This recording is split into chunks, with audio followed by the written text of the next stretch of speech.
بسم اللہ الرحمن الرحیم۔ السلام علیکم۔ حیا کے جہاں میں خوش آمدید۔ ناول جنت کے پتے بائے نمرہ احمد۔ ایپیسوڈ 1۔ یہ کہانی ہے اپنے مسئلے خود حل کرنے والوں کی، ہر مشکل میں عزم و ہمت سے راستہ نکالنے والوں کی، دوسروں کے سامنے اپنی تکالیف کا اشتہار نہ لگانے والوں کی، اور یہ کہانی ہے ان لوگوں کے لیے جو بہت سے اچھے کام صرف اس لیے نہیں کر پاتے کہ یوں کرتے ہوئے وہ اچھے نہیں لگیں گے، جو اللہ تعالیٰ کے کچھ احکامات پہ عمل تو کرنا چاہتے ہیں مگر آج کے دور کے لحاظ سے وہ ان کو پریکٹیکل نہیں لگتے، جو سیدھے راستے پہ چلنا تو چاہتے ہیں مگر انہیں اپنے ارد گرد کوئی حوصلہ افزائی تحریک نہیں مل پاتی جو ان کی ہمت بندھائے۔ جنت کے پتے آپ کی اسی حوصلہ افزائی کے لیے لکھا گیا ہے۔ اگر آپ اس کہانی کو پڑھ کر اس میں بتائے گئے شریعت کے ان احکامات کو جن پہ عمل کرنے کے لیے مرکزی کرداروں کو مشکل کا سامنا ہے نہیں بھی لے پاتے تب بھی ٹھیک ہے۔ یہ داستان کسی کو زبردستی کسی طرف رخ کرنے پر کبھی مجبور نہیں کرے گی مگر یہ آپ سے صرف اتنا ضرور کہے گی کہ آپ خود بھلے یہ کام نہ کریں مگر جنت کے پتے تھامنے والوں کے لیے کبھی اذیت اور رسوائی کا سامان نہ بنے، عذاب کی جنگ لڑنے والوں کے لیے بنو گریزہ نہ بنے۔ جو لوگ ان احکامات پر عمل کرتے ہیں ان کی ہمت بندھائیں، توڑے نہیں، ان کو اکیلا مت کریں، ان لوگوں کو اللہ کا حکم جیسے ہے اور جب ہے کی بنیاد پر ماننے کی سزا نہ دیں۔ اگر کوئی اللہ تعالیٰ کا حکم پورے کا پورا ماننا چاہتا ہے تو آپ خود بھلے وہ حکم نہ مانتے ہوں مگر ایسے لوگوں کو تنہا نہ کریں۔ چلیے شروع کرتے ہیں ناول۔ لیپ ٹاپ تکیے پر رکھا تھا اور وہ اس کے سامنے کونیوں کے بل اوندھی لیٹی تھی۔ اسکرین کی روشنی اس کے چہروں کو چمکا رہی تھی۔ وہ تھوڑی تلے ہتھیلی رکھے دوسری ہاتھ کی ایک انگلی لیپ ٹاپ کے ٹچ پیڈ پر پھیر رہی تھی۔ لمبے سیدھے سیاہ بال پیچھے کمر پر پڑے تھے۔ اس کی آنکھیں بھی ویسی ہی تھیں، سیاہ بڑی بڑی مغلئی آنکھیں جن میں چاندنی کی سی چمک تھی، اور چہرہ تو ملائکہ بنا لگتا تھا، سفید ملائم اور چمکدار۔ وہ اسی مگن انداز میں اسکرین پر نگاہیں مرکوز کیے ٹچ پیڈ پر انگلی پھیر رہی تھی۔ ایک کلک کے بعد اگلا صفحہ کھلا تو ایک دم اس کی متحرک سی انگلی ٹھہر گئی۔ اسکرین پر جمی آنکھوں میں ذرا سا تفکر ابھرا اور بے چینی۔ اس نے جلدی جلدی 2-3 بٹن اور دبائے۔ لوڈنگ۔ اگلے صفحے کے لوڈ ہونے کا انتظار کرتے ہوئے اسی مضطرب انداز میں اس نے انگلی سے چہرے کے دائیں طرف پھسلتی لٹھیں پیچھے کیں۔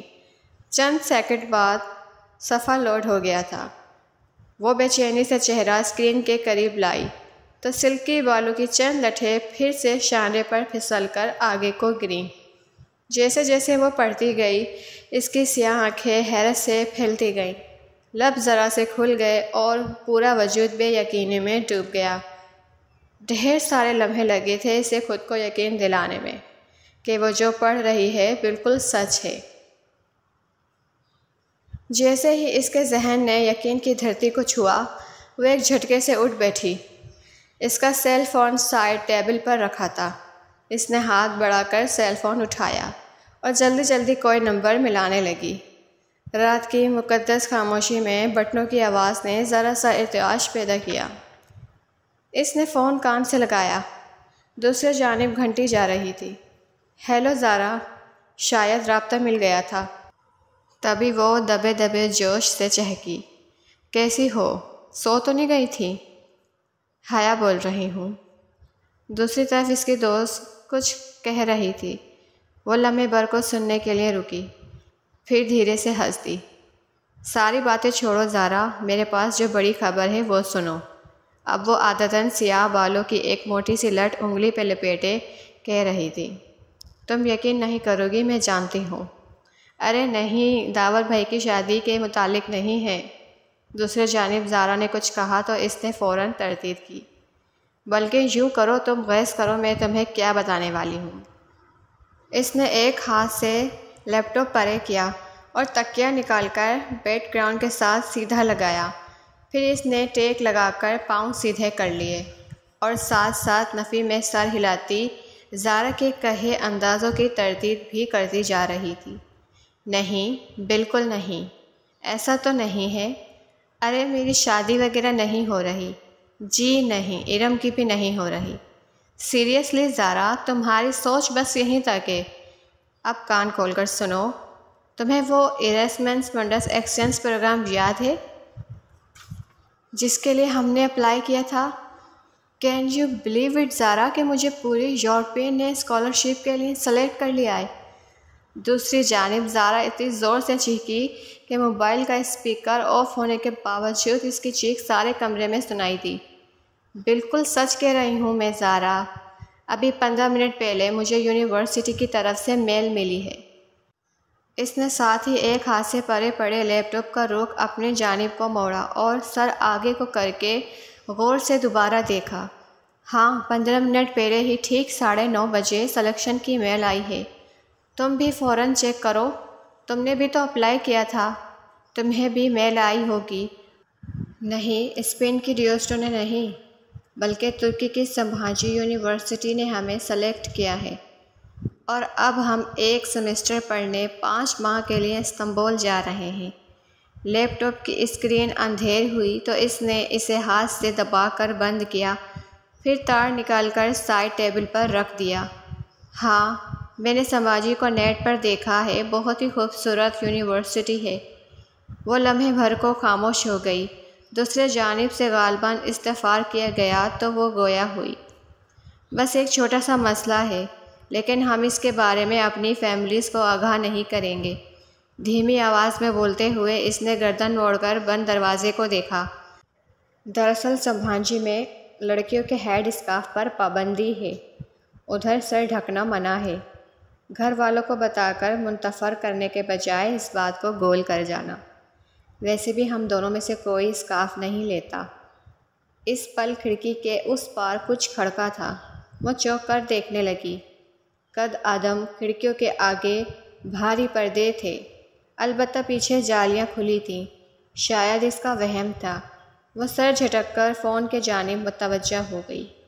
ابا نے مجھے کبھی بھی اسکارف لینے پر یا ڈھکنے پر مجبور نہیں کیا، تھینک گاڈ۔ ہاں، ارم گھر سے باہر اسکارف لیتی ہے۔ اس کے ابو تایا فرقان ذرا سے سخت ہے نا۔ وہ پھر سے بیک گراؤنڈ سے ٹیک لگائے نیم ذرا سا مگن سی بتانے لگی۔ پرمیشن تو کوئی مسئلہ ہی نہیں۔ ابا اسپین جانے کی اجازت نہ دیتے، مگر ترکی میں تو سبین پھپھو رہتی ہے نا، سو وہ مان گئے تھے۔ ویسے بھی انہیں اپنی بیٹی پر پورا بھروسہ ہے۔ پھر وہ چند لمحے ایئر پیس سے ابھرتی اپنی دوست کی بات سنتی رہی۔ زارا خاموش ہوئی تو اس نے نفی میں سر ہلایا۔ کل نہیں، داور بھائی کی مہندی پرسوں ہے، تم آ رہی ہو نا؟ اور ہاں، میں اور ارم لہنگا پہن رہے ہیں۔ سارے کزن بہت ایکسائٹیڈ ہیں، خاندان کی پہلی شادی ہے نا۔ اوکے، تم جا کر میل چیک کرو، میں بھی سوتی ہوں، رات بہت ہو گئی ہے۔ الوداعی کلمات کہہ کر اس نے موبائل کان سے ہٹایا اور تکیے پر اچھال دیا، پھر جانے کے لیے اٹھ کھڑی ہوئی۔ باہر لاؤنج خاموشی میں ڈوبا تھا۔ حیا نے آہستہ سے اپنے کمرے کا دروازہ بند کیا اور ننگے پاؤں چلتی لاؤنج سے کچن کی طرف آئی۔ سیاہ لمبی قمیض اور سیاہ کھلے ٹراؤزر میں اس کا قد مزید دراز لگ رہا تھا۔ کچن میں اندھیرا پھیلا تھا۔ وہ دروازے کے قریب رکی اور ہاتھ سے دیوار پر سوئچ بورڈ ڈولا۔ بٹن دبنے کی آواز آئی اور ساری بتیاں جل اٹھیں۔ اس نے آگے بڑھ کر فریج کا دروازہ کھولا اور پانی کی بوتل نکالنے کو جھکی۔ جھکنے سے ریشمی بال کندھوں سے پھسل کر سامنے کو آ گرے۔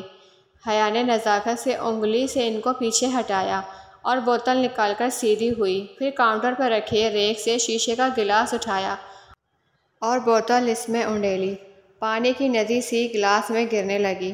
تبھی اس کی نگاہ کاؤنٹر پہ رکھی کسی سفید چیز پر پڑی۔ وہ جیسے چونک اٹھی، بوتل وہیں سلیپ پر رکھ کر اس طرف چلی آئی۔ وہ سفید آدھا کھلے گلابوں کا بوکے تھا۔ جس میں کہیں کہیں سبز پتے جھلک رہے تھے۔ ساتھ ہی ایک سفید بند لفافہ رکھا تھا۔ حیا نے گلدستہ اٹھایا اور چہرے کے قریب لا کر آنکھیں مونڈے سونگھا۔ دل فریب تازگی بھری مہک اس کے اندر تک اتر گئی۔ پھول بالکل تازہ تازہ لگ رہے تھے، جیسے ابھی ابھی توڑے گئے ہوں۔ جانے کون رکھ گیا تھا ادھر؟ اس نے بند لفافہ اٹھایا اور پلٹ کر دیکھا۔ اس میں گھر کے پتے کے اوپر نمایاں سا حیا سلیمان لکھا تھا۔ پیچھے بھیجنے والے کا پتہ نہ تھا، بس کورئیر سروس کے مہر اور اسٹیکر لگے تھے۔ مہر پر 1 روز قبل کی تاریخ تھی۔ اس کو کبھی کسی نے یوں پھول نہیں بھیجے تھے۔ کیا معاملہ تھا یہ بھلا؟ الجھتے ہوئے حیا نے لفافہ چیک کیا۔ اندر ایک موٹا سا کاغذ تھا۔ اس نے 2 انگلیاں لفافے میں ڈال کر کاغذ پکڑا اور باہر نکالا۔ سفید کاغذ بالکل صاف تھا، نہ لکیر نہ کوئی ڈیزائن، بس اس کے وسط میں انگریزی میں 3 لفظ لکھے تھے، ویلکم ٹو سبھانچی۔ وہ سناٹے میں رہ گئی۔ یہ کیا مذاق تھا؟ بھلا خط بھیجنے والے کو کیسے پتا تھا کہ وہ سنبھاجی جا رہی ہے؟ خط پہ تو 1 روز قبل کی تاریخ بھی تھی، جبکہ قبولیت کی وہ ای میل اسے ابھی 15 منٹ پہلے ہی موصول ہوئی تھی۔ جو بات اسے آفیشلی بتائے ہی 15 منٹ پہلے گئی تھی، وہ اس شخص کو 1 روز بیشتر کیسے معلوم ہوئی؟ اگر زارا کو اس نے خود بھی نہ بتایا ہوتا تو وہ سمجھتی کہ یہ اس کی حرکت ہے، اور یہ خط سبھانچی یونیورسٹی کی طرف سے بھی نہیں آ سکتا، کیونکہ اس پر ایک قومی سطح کی کورئیر کمپنی کی مہر لگی تھی۔ پھر کس نے بھیجا تھا اسے؟ یہ پانی سے بھرا گلاس وہیں سلپ پر چھوڑ کر بوکے اور لفافہ اٹھائے وہ الجھتی ہوئی اپنے کمرے کی طرف چلی گئی۔ پیر کی ٹھنڈی سی چھایا ہر سو چھائی تھی۔ وہ پرس کاندھے سے لٹکائے باریک ہیل سے چلتی پورچ میں کھڑی اپنی کار کی طرف آئی، جو تھی اس کے بھائی روہیل کی، مگر اس کے پڑھائی کے غرض سے امریکہ چلے جانے کے بعد حیا کی ملکیت تھی۔ اس نے چابی لاک میں گھمائی ہی تھی کہ گیٹ کے اس پار سے زارا آتی دکھائی دی۔ وہ دروازہ کھول کر مسکراتی ہوئی سیدھی ہوئی۔ حیا، مجھے تو کوئی میل نہیں آئی۔ زارا نے آدھا کھلے گیٹ کو دھکیل کر اندر قدم رکھا۔ اس کے چہرے پر اداسی تھی۔ وہ درمیانی شکل و صورت کی اسٹائلش سی لڑکی اور حیا کی ہم عمر تھی۔ کوئی بات نہیں، 1-2 دن میں آ جائے گی، تم فکر نہ کرو۔ ہم نے ساتھ ہی اپلائی کیا تھا۔ میرا سلیکشن ہو گیا ہے تو تمہارا بھی ہو جائے گا۔ حیا ڈرائیونگ سیٹ کا دروازہ آدھا کھولے کھڑے کھڑے بتانے لگی، مگر اسکالرشپ پروگرام کوآرڈینیٹر کے آفس کے باہر آج جو لسٹ لگی ہے اس میں بھی میرا نام نہیں، اور میرا صرف تمہارا ہے، ہمارے ڈپارٹمنٹ سے، اور انوائرمنٹل سائنس کی ایک لڑکی ختیجہ رانا کا ہے۔ میرا خیال ہے میرا سلیکشن ہی نہیں ہوا۔ اوہ، اس سے واقعتاً افسوس ہوا۔ رات فون کال کے بعد اس کی زارا سے اب بات ہو رہی تھی۔ خیر، تم کہیں جا رہی تھی؟ زارا چہرے پر دوبارہ بشاشت لاتے ہوئے پوچھنے لگی۔ ہاں، مارکیٹ جا رہی تھی ارم کے ساتھ۔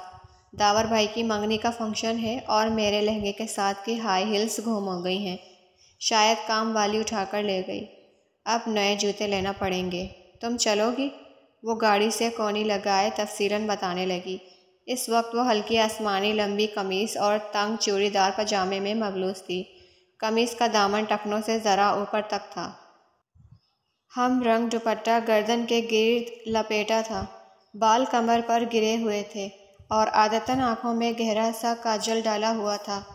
ہاں، چلو پھر جلدی سے نکلتے ہیں۔ زارا فوراً تیار ہو گئی اور فرنٹ سیٹ کی طرف بڑھی۔ ارم کو بھی لینا ہے۔ حیا نے اندر بیٹھ کر دروازہ بند کیا اور انگیشن میں چابی گھمائی۔ ویسے تمہارے سخت سے تایا ارم کو یوں تمہارے ساتھ شاپنگ پہ جانے کی اجازت دے دیتے ہیں؟ ارم ان دونوں سے جونیئر تھی اور اس کا ڈپارٹمنٹ بھی دوسرا تھا، سو زارا سے اس سے زیادہ ملاقات نہیں ہوتی تھی۔ ان کی سختی صرف اسکارف تک کی ہے، ویسے وہ بہت اچھے ہیں۔ وہ کار باہر گیٹ پر لے آئی۔ ارم کا گھر حیا کے ہمسائے میں تھا۔ دونوں گھروں کے درمیانی دیوار میں آ جانے کا راستہ بھی موجود تھا، لیکن اسے جب بھی ارم کو پک کرنا ہوتا تھا وہ گیٹ پر یوں ہی ہارن دیا کرتی تھی۔ اب بھی زور کا ہارن دیا تو چند ہی لمحے بعد ارم باہر نکل آئی۔ کاسنی لمبی قمیض اور ٹراؤزر میں ملبوس ہم رنگ دوپٹہ پھیلا کر سامنے لیے، چہرے کے گرد میچنگ کاسنی اسکارف لپیٹے وہ تقریباً بھاگتی ہوئی پچھلی سیٹ کے دروازے تک آئی تھی۔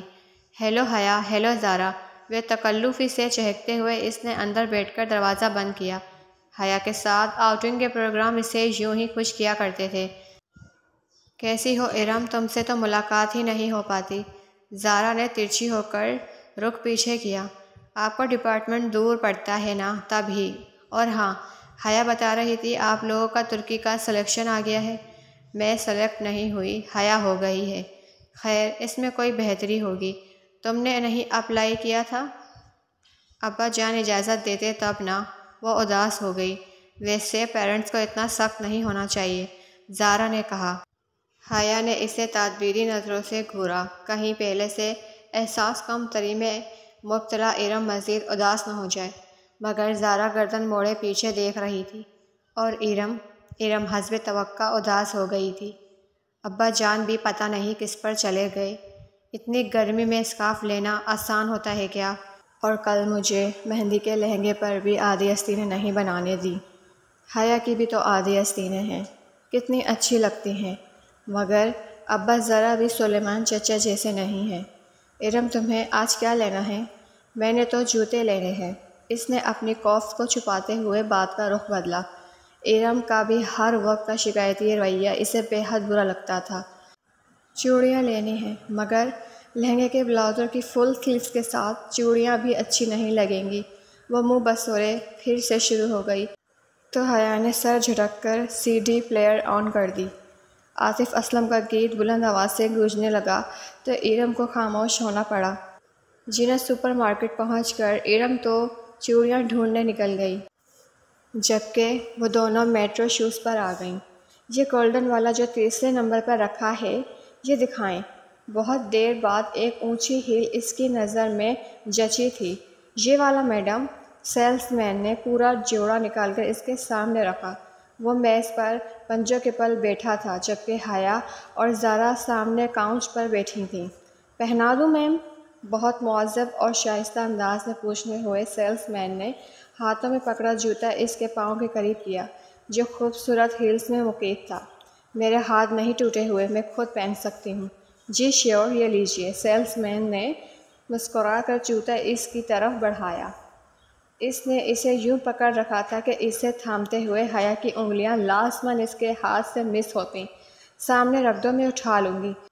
اس کے روکھے لہجے پر سیلس مین نے زیر لب کچھ گنگناتے ہوئے جوتے اس کی جانب کر دیے۔ پھر بل کی ادائیگی کے بعد کاؤنٹر پہ کھڑے لڑکے نے بقیہ رقم اس کی طرف بڑھائی تو حیا نے دیکھا چند نوٹوں کے اوپر 5 کا سکہ رکھا تھا، اور لڑکے نے سکے کو یوں پکڑ رکھا تھا جیسے سیلس مین نے جوتے کو، تاکہ اسے تھامتے ہوئے لازماً اس کا ہاتھ ٹکرائے۔ شکریہ۔ حیا نے نوٹ کنارے سے پکڑ کر کھینچا۔ سکہ لڑکے کے ہاتھ میں رہ گیا۔ میم، آپ کا سکہ۔ لڑکے نے فاتحانہ انداز میں سکہ اس کی جانب بڑھایا۔ اب تو لازمی پکڑے گی، اور یہ سامنے رکھے صدقے کے باکس میں ڈال دو۔ وہ بے نیازی سے شاپر تھامے پلٹ گئی۔ زارا نے بے اختیار کھیکا لگایا۔ اس لڑکے کی شکل دیکھنے والی تھی حیا۔ دل تو کر رہا تھا اسی شکل پر سارے شاپس کے جوتے دے ماروں۔ معلوم نہیں ہمارے مردوں کی ذہنیت کب بدلے گی، یوں گھورتے ہیں جیسے کبھی لڑکی کو دیکھا ہی نہ ہو۔ وہ تنفر سے ناک سکوڑتی، غصے میں بولتی زارا کے ساتھ سیڑھیاں اتر رہی تھی جب قریب سے آواز آئی، تو اتنا بند سنور کر باہر نہ نکلا کرو بی بی۔ وہ چوک کر آخری سیڑھی پہ ٹھہر گئی۔ وہ ایک ادھڑ عمر خاتون تھیں، بڑی سی چادر میں لپٹی ہوئی، ناگوار بھری نگاہ اس پر ڈال کر آہستہ آہستہ اوپر زینے چڑھ رہی تھیں۔ ایک تو لوگوں کو راہ چلتے تبلیغ کرنے کا بہت شوق ہے۔ وہ اور بھی بہت کچھ کہتی، مگر زارا اس کو کوہنی سے تھامے وہاں سے لے آئی۔ تب ہی ارم سامنے سے آتی دکھائی دی۔ اس کا سینے پہ پھیلا دوپٹہ اب سمٹ کر گردن تک آ گیا تھا۔ اس نے کچھ خاص شاپنگ نہیں کی تھی، شاید وہ صرف اس کے ساتھ آؤٹنگ پر آئی تھی۔ میٹرو سے وہ اسکوپ چلی آئیں۔ کچھ ہلکا پھلکا کھا لیں، رات کی دعوت تو تایا فرقان کی طرف تھی، جو وہ بیٹے کی شادی کے لیے جمع ہوئے خاندان والوں کے لیے کر رہے تھے۔ میرے لیے پائن ایپل سلیش منگوا لینا، میں ذرا بیکری سے کچھ لے آؤں۔ ارم جھٹ کر باہر کو لپکی۔ حیا نے گہری سانس لیتے ہوئے اپنے جانب کا شیشہ نیچے کیا۔ سرد ہوا کا جھونکا تیزی سے اندر کو آیا، مگر اتنی سردی میں سلیش پینے کا اپنا ہی مزہ تھا۔ وہ پارکنگ لاٹ میں موجود تھی اور ٹھنڈی ہوا نے ساری جگہ کو گھیر رکھا تھا۔ مغرب گہری ہو چکی تھی اور ہر طرف اندھیرا سا تھا۔ ارم خاصی کمپلیکسڈ نہیں لگتی؟ ارم دور ہو گئی تو زارا نے اس کی طرف دیکھ کر کہا، اور تم اس کے انہی کمپلیکسز کو ہوا دے رہی ہو؟ وہ الٹا اسی پر خفا ہوئی۔ تایا فرقان صرف اسکارف کی سختی کرتا ہے، وہ بس اسی بات پہ خود ترسی کا شکار ہے، اور تم بھی اس کا ساتھ دے رہی تھی۔ میں نے سوچا کہ بیچاری نہیں ہے وہ بیچاری، اب اس کو بھی یہی سمجھانا کہ خواہ مخواہ کسی خود ترسی سے نکل آئے۔ ویٹر ہاتھ میں کارڈ پکڑے حیا کی طرف کھلے شیشے کے باہر آ چکا تھا۔ تمہیں یاد ہے زارا، پچھلے سال جب یونیورسٹی والوں نے ہمیں ترکی کے ٹرپ کی آس دلائی تھی اور آخر میں آ کر سارا پروگرام کینسل کر دیا تھا؟ آرڈر لکھوا کر وہ شیشہ اوپر چڑھاتے ہوئے یاد کرنے لگی تھی۔ میں تو اتنی مایوس ہو گئی تھی کہ سوچا بھی نہیں تھا کہ کبھی ترکی جا سکوں گی۔ اس کی آواز میں آس جڑنے کی خوشی در آئی تھی۔ زارا اور وہ انٹرنیشنل اسلامک یونیورسٹی میں LLB آنرز شرعیہ اینڈ لائز کے 5ویں سال میں تھے۔ ان کا 7واں سیمسٹر درمیان میں تھا جب یورپی یونین کی اسپانسرڈ اسکالرشپ کا اعلان ہوا تھا، جس کے تحت یورپ اور ایشیا کے یونیورسٹی کے طالبہ کا تبادلہ ہونا تھا۔ یوں چند ماہ کے لیے یہاں سے کچھ طالبہ یورپ کی یونیورسٹی جائیں گے اور ایک سیمسٹر پڑھ کر واپس آ جائیں گے۔ جب یورپین یونیورسٹی میں درخواست دینے کی باری آئی تو اسے ترکی کی سماجی یونیورسٹی کا فارم سب سے آسان لگا، مگر پھر بھی ایک ہسپانوی یونیورسٹی میں ساتھ ہی اپلائی کر دیا، اور اب بالآخر سبانجی نے اسے منتخب کر لیا تھا۔ ادھر 7واں سیمسٹر پورا کرنے کے لیے فروری میں 5 ماہ کے لیے ترکی جانا تھا۔ ابھی دسمبر چل رہا تھا، جہاں اس کے اپنے مضامین شرعیہ اینڈ لا تو نہ تھے کہ ترکی کا قانون پاکستان کے قانون سے مختلف تھا، سو 5 ماہ کے لیے وہ اپنی مرضی سے کوئی بھی مضمون پڑھ سکتی تھی، پھر واپس پاکستان آ کر اسے LLB کا 8واں سیمسٹر شروع کرنا تھا۔ کتنا مزہ آئے حیا، اگر کوئی رومانٹک سا ہینڈسم سا ہم سفر تمہیں مل جائے تو تمہارا سفر کتنا خوبصورت ہو جائے گا۔ ہم سفر کوئی نہیں ملنے والا، کیونکہ پاکستان سے سماجی صرف ہم 2 ہی لڑکیاں جا رہی ہیں، اور پھر بھی ہم ٹھہرے آل ویمن یونیورسٹی میں پڑھنے والے۔ وہ ختیجہ رانا جو تمہارے ساتھ جا رہی ہے، اس سے کوئی بات ہوئی؟ ویٹر نے شیشہ بجایا تو حیا چونکی، پھر شیشہ نیچے کرنے لگی۔ نہیں، ختیجہ رانا کو تو میں جانتی بھی نہیں ہوں، معلوم نہیں کون ہے۔ اس نے سلیش کے گلاس پکڑے، زارا کا اسے تھمایا اور ارم کا ڈیش بورڈ پر رکھا، پھر اپنا گلاس لبوں سے لگایا۔ ٹھنڈا سا سلیش اندر تک اتر گیا۔ بے دھیانی میں وہ شیشہ بند کرنا بھول گئی، اسے علم نہ ہو سکا۔ دفتن زارا کا موبائل بجا۔ زارا نے سیپ لیتے ہوئے موبائل کان سے لگایا۔ ہیلو اماں جی، کیا آواز خراب ہے؟ 1 منٹ، زارا کے فون پہ غالباً سگنل ٹھیک نہیں آ رہے تھے۔ وہ سلیش کا گلاس ہاتھ میں پکڑے دروازہ کھول کر باہر چلی گئی۔ حیا اپنے گلاس سے چھوٹے چھوٹے سیپ لیتے زارا کو وینڈ اسکرین کے پار سے دیکھ رہی تھی۔ اب وہ دور ایک درخت کے ساتھ کھڑی فون پہ بات کر رہی تھی۔ ہیلو مائی لیڈی، کوئی ایک دم سے اس کے بہت قریب آ کر بولا۔ وہ ڈر کر اچھلی، ذرا سا جوس کپڑوں پر جھلک گیا۔ کھلی کھڑکی پہ ایک عورت مسکراتی ہوئی جھکی ہوئی تھی، میک اپ سے اٹا چہرہ، چمکتا ہوا آئی شیڈ، بھڑکتی ہوئی سرخی، بالوں کا جوڑا، چمچم کرتے کپڑے۔ وہ عورت نہیں تھی مگر وہ مرد بھی نہیں تھا۔ کیسے ہو باجی؟ وہ اس کی کھڑکی پہ پورا جھکا کھڑا تھا، گلاس اس کے ہاتھ میں کانپا۔ بے اختیار اس نے شیشہ اوپر چڑھانا چاہا مگر اس کے ہاتھ درمیان میں تھے۔ ڈرو نہیں باجی، میں آپ کی دوست ہوں، ڈولی کہتے ہیں مجھے۔ ہٹو ہٹو، وہ گھبرائی۔ خواجہ سیرا کے وجود سے سستے پرفیوم کی تیز خوشبو اٹھ رہی تھی، اسے کراہت سی آ گئی۔ ذرا بات تو سنو، اس نے اپنا چہرہ مزید جھکایا، اور اس سے پہلے کہ وہ آگے بڑھتا حیا نے سلیش کا بھرا ہوا گلاس اس کے منہ پہ الٹ دیا۔ ٹھنڈی ٹھنڈی برف چہرے پر پڑی تو وہ جھٹکے سے پیچھے ہٹا۔ اس نے پھرتی سے شیشہ اوپر چڑھا لیا۔ سنو باجی، وہ مسکرا کر چہرہ صاف کرتا شیشہ بجانے لگا۔ بند شیشے کے باعث اس کی آواز ہلکی ہو گئی تھی اور اب وہ کوئی گیت گنگنانے لگا۔ کپ کپاتے ہاتھوں سے اس نے انگیشن میں چابی گھمائی اور گاڑی وہاں سے نکال لائی۔ بیکری کے داخلی دروازے کے سامنے لا کر روک دی۔ اس نے پلٹ کر دیکھا، وہاں درختوں کے ساتھ وہ ڈولی نامی خواجہ سیرا ابھی تک کھڑا تھا۔ وہ اس کے پیچھے نہیں آیا تھا اور وہ اب گا بھی نہیں رہا تھا، بس خاموش گہری نظروں سے اسے دیکھ رہا تھا۔ اسے بے اختیار جھرجھری سی آئی۔ کہاں رہ گئیں یہ دونوں؟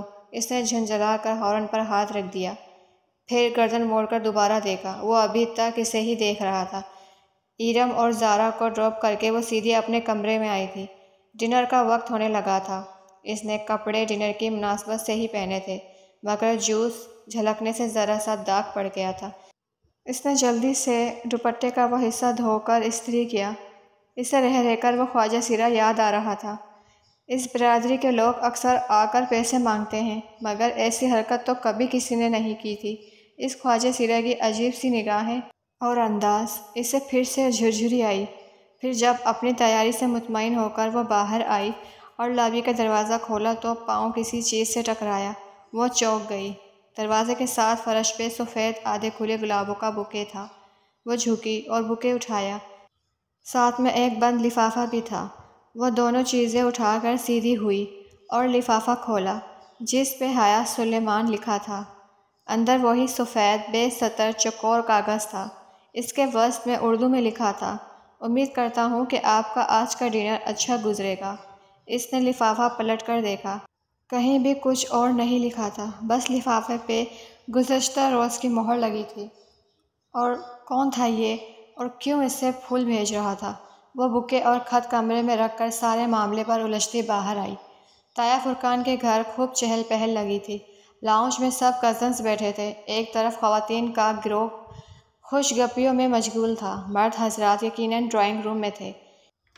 ان کے خاندان میں کزن سے بے تکلفی کو بری نظر سے نہیں دیکھا جاتا تھا۔ تایا فرقان چاروں بہن بھائیوں میں سب سے سخت تھے اور ان کی سختی ایرم کے اسکارف لینے اور گھر سے باہر لڑکوں سے بات کرنے پہ تھی۔ ایرم اور باقی کزنز بھی عموماً اپنے کزن کے سوا باہر کسی لڑکے سے بات نہیں کرتی تھیں۔ حیا اور ایرم تو پڑھتی بھی آل وومین یونیورسٹی میں تھی۔ ہاں، دوسرے چچا اور خود سلیمان صاحب مستقبل میں اپنے بچوں کی شادیاں یقیناً مکسڈ گیدرنگ میں رکھیں گے، یہ سب کو معلوم تھا۔ ان کا خاندان زیادہ بڑا نہ تھا۔ وہ لوگ 3 بھائی اور 1 بہن تھے۔ تایا فرقان سب سے بڑے تھے۔ داور، فراق اور ایرم ان کے بچے تھے۔ فراق میڈیکل کر چکا تھا اور آج کل کال پولی کلینک سے ہاؤس جاب کر رہا تھا۔ وہ حیا سے 3 سال بڑا تھا۔ سمے فراق سے سال بھر چھوٹا تھا اور MBA کے بعد جاب کر رہا تھا۔ ایرم حیا سے سال بھر چھوٹی تھی۔ آج کل سب سے بڑے داور کی شادی کی تیاریاں چل رہی تھیں۔ تایا فرقان کے بعد سلیمان صاحب تھے۔ حیا ان کی اکلوتی بیٹی تھی اور روحیل اکلوتا بیٹا۔ روحیل پڑھائی کے سلسلے میں امریکہ میں ہوتا تھا۔ اب ان کے گھر میں سلیمان صاحب، فاطمہ بیگم اور حیا، بس یہی تینوں تھے۔ پھر زاہد چچا تھے۔ ان کی بڑی 2 جڑواں بیٹیاں مہوش اور سہرش تھیں۔ پھر بیٹا رضا انجینئر تھا۔ سب سے چھوٹی بیٹی ثنا او لیول کر رہی تھی۔ اس وقت سوائے روحیل کے جو امریکہ میں تھا اور داور بھائی کے جو غالباً ڈرائنگ روم میں تھے، باقی تمام لڑکے لڑکیاں لاؤنج میں موجود تھے۔ لڑکیاں کارپیٹ پر دائرہ بنائے کر بیٹھی تھیں۔ ایرم کے ہاتھ میں ڈھولک تھی۔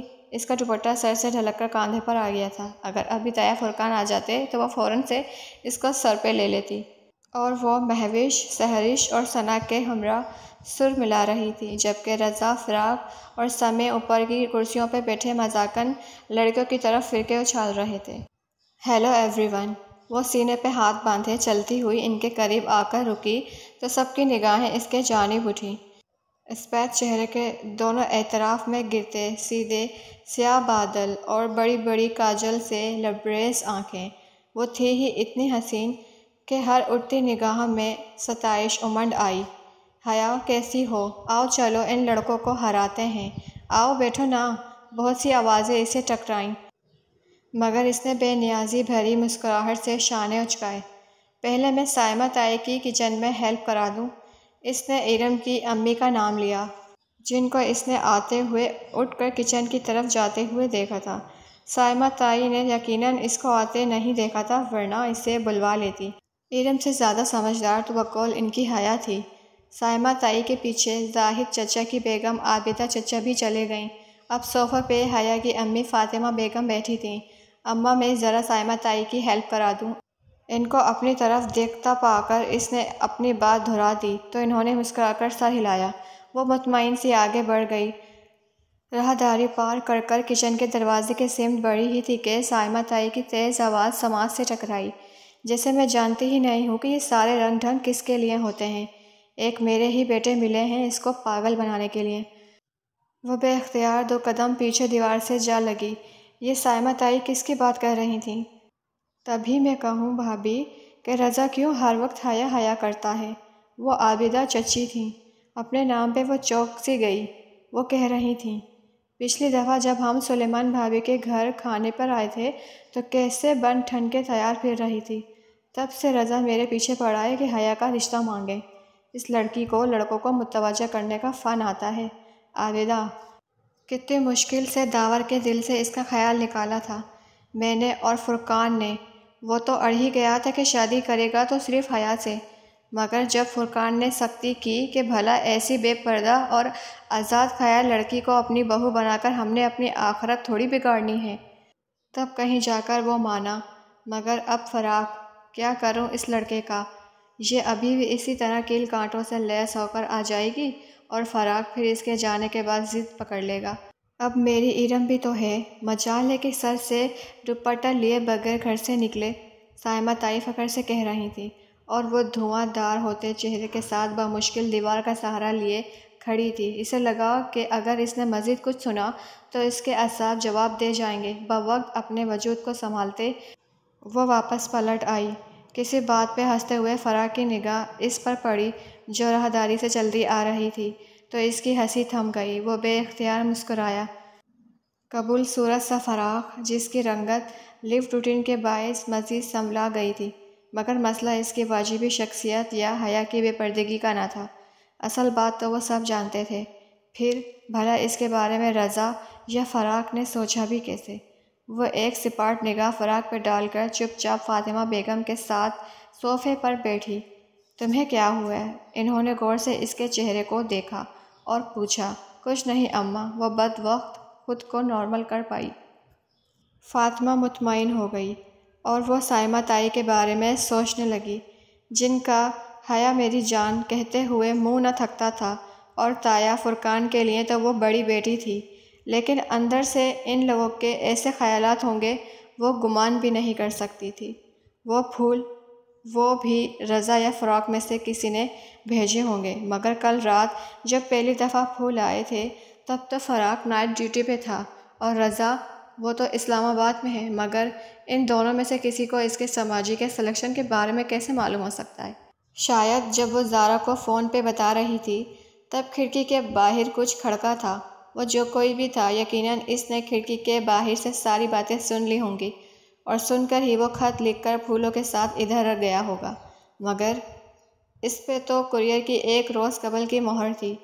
شاید اس نے کوئی جعلی مہر استعمال کی ہو، مگر اتنے جھمیلوں میں فراق اور رضا جیسے جاب والے مصروف بندے کیوں پڑیں گے بھلا؟ اس کا دل کہتا تھا یہ نہ فراق ہے نہ رضا، بلکہ کوئی اور ہے۔ خیر، جہنم میں جائے وہ جو بھی ہے، ان دونوں کا دماغ تو میں ابھی ٹھیک کرتی ہوں۔ وہ تیزی سے اٹھ کر لڑکے لڑکیوں کے گروپ کے پاس چلے گئی۔ ارم سامنے کھڑے کھڑے اس نے مخصوص بے نیازی سے سینے پہ ہاتھ باندھے ارم کو پکارا تو سب رک کر اسے دیکھنے لگے۔ کیا تم لوگوں نے سبین پھپھو کو شادی کا کارڈ بھیجا تھا ترکی؟ کنکھیوں سے اس نے فراق اور رضا کے چہرے کو دیکھا تھا۔ وہ دونوں چونکے تھے اور دونوں کو ہی اس کی یہ بات پسند نہیں آئی تھی۔ پھپھو کا کارڈ سلیمان چچا کو دیا تھا، انہوں نے بھیجوا دیا ہوگا، اور ہاں پھپھو کو ابا نے فون کر دیا تھا۔ کیا وہ آئیں گی؟ آنا تو چاہیے، آخری قریبی رشتہ ہے، تم سے نہ صحیح ہم سے تو ہے۔ اس نے قریبی رشتے پر زور دے کر ایک جتاتی نظر فراق اور رضا پہ ڈالی۔ وہ دونوں اپنی اپنی سوچوں میں گم تھے۔ اور اسی کے ساتھ حیا کو اجازت دیجیے۔ ویڈیو پسند آئے تو لائک، شیئر اینڈ چینل کو سبسکرائب ضرور کیجیے گا تاکہ آنے والی ہر ویڈیو بر وقت آپ کو ملتی رہے۔ ملیں گے نیکسٹ ایپیسوڈ میں، تب تک کے لیے اللہ حافظ۔